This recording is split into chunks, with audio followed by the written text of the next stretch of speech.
Hello welcome back to my channel. ഇന്ന് വന്നിട്ടുള്ളത് നല്ലൊരു അടിപൊളി സാൻഡ്വിച്ചിൻ്റെ റെസിപ്പിയായിട്ടാണ്. എഗ്ഗ് വെച്ചിട്ടാണ് ഈ ഒരു സാൻഡ്വിച്ച് റെഡിയാക്കി എടുക്കുന്നത്. നല്ല സിമ്പിളായിട്ടുള്ള റെസിപ്പിയാണ്. ഇത് നമുക്ക് ഈവനിങ് സ്നാക്കായിട്ടും മോർണിംഗിൽ ബ്രേക്ക്ഫാസ്റ്റ് ആയിട്ടൊക്കെ യൂസ് ചെയ്യാൻ പറ്റുന്നതാണ്. നല്ല അടിപൊളി ടേസ്റ്റാണ്, നല്ല സിമ്പിളുമാണ്. അപ്പോൾ വീഡിയോ സ്കിപ്പ് ചെയ്യാതെ കാണണം. ചാനൽ ഇതുവരെ സബ്സ്ക്രൈബ് ചെയ്യാത്തവരുണ്ടെങ്കിൽ നിങ്ങൾക്ക് ഈ ചാനൽ ഇഷ്ടമാവുന്നുണ്ടെങ്കിൽ ഒന്ന് സബ്സ്ക്രൈബ് ചെയ്ത് സപ്പോർട്ട് ചെയ്യുക. തൊട്ടടുത്തുള്ള ബെൽ ബട്ടണിൽ ഓൾ എന്ന് എനേബിൾ ചെയ്ത് വെക്കുക. ഇനി നമുക്ക് റെസിപ്പി നോക്കാം. അപ്പോൾ അതിന് വേണ്ടിയിട്ട് 2 മുട്ട പുഴുങ്ങിയെടുത്തിട്ടുണ്ട്. ഇനി അതൊന്നൊരു ഗ്രേറ്റർ വെച്ചിട്ട് നന്നായിട്ടൊന്ന് ഗ്രേറ്റ് ചെയ്തെടുക്കാം. അപ്പോൾ നിങ്ങൾ ഗ്രേറ്റ് ചെയ്തെടുക്കുന്നില്ല എന്നുണ്ടെങ്കിൽ ചെറിയ ചെറിയ പീസായിട്ട് കട്ട് ചെയ്തെടുത്താലും മതി.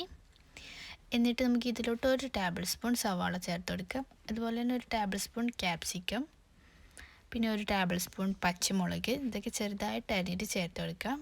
പിന്നെ 1 ടേബിൾ സ്പൂൺ മല്ലിയില, 1/2 കപ്പ് ക്യാരറ്റ് ഗ്രേറ്റ് ചെയ്തത്, പിന്നെ കുറച്ച് 1/4 കപ്പ് കുരുമുളക്, 1/2 കപ്പ് മയോണൈസ്,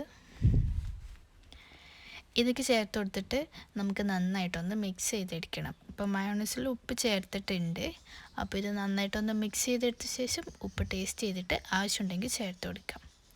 ഇനി വേറൊരു പുഴുങ്ങിയ മുട്ട എടുത്തിട്ട് അതിനെ 2 പീസായിട്ട് കട്ട് ചെയ്തെടുക്കാം.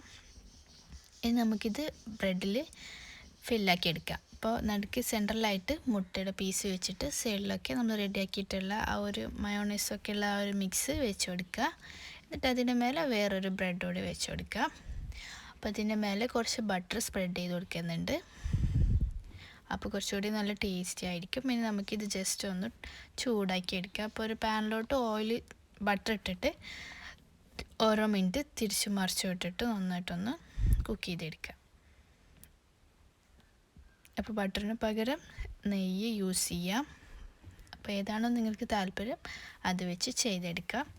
അപ്പോൾ ഇത്ര പണിയുള്ളൂ. നല്ല സിമ്പിളായിട്ടുള്ള റെസിപ്പിയാണ്. അതുപോലെ തന്നെ നല്ല അടിപൊളി ടേസ്റ്റുമാണ്. അപ്പോൾ ഇതുവരെ ഇതുപോലെ ഒന്ന് ട്രൈ ചെയ്ത് നോക്കിയിട്ടില്ലെങ്കിൽ ഒന്ന് ട്രൈ ചെയ്ത് നോക്കുക. എന്നിട്ട് നിങ്ങളുടെ ഫീഡ്ബാക്ക് അറിയിക്കുക. ഈ വീഡിയോ ഇഷ്ടമായിട്ടുണ്ടെങ്കിൽ ലൈക്ക് ചെയ്യുക, ഷെയർ ചെയ്യുക. നമ്മുടെ ചാനലിൽ വേറെയും സാൻഡ്വിച്ചിൻ്റെ റെസിപ്പിയൊക്കെ ഉണ്ട്. അപ്പോൾ കാണാത്തവരുണ്ടെങ്കിൽ ഒന്ന് കണ്ടു നോക്കുക.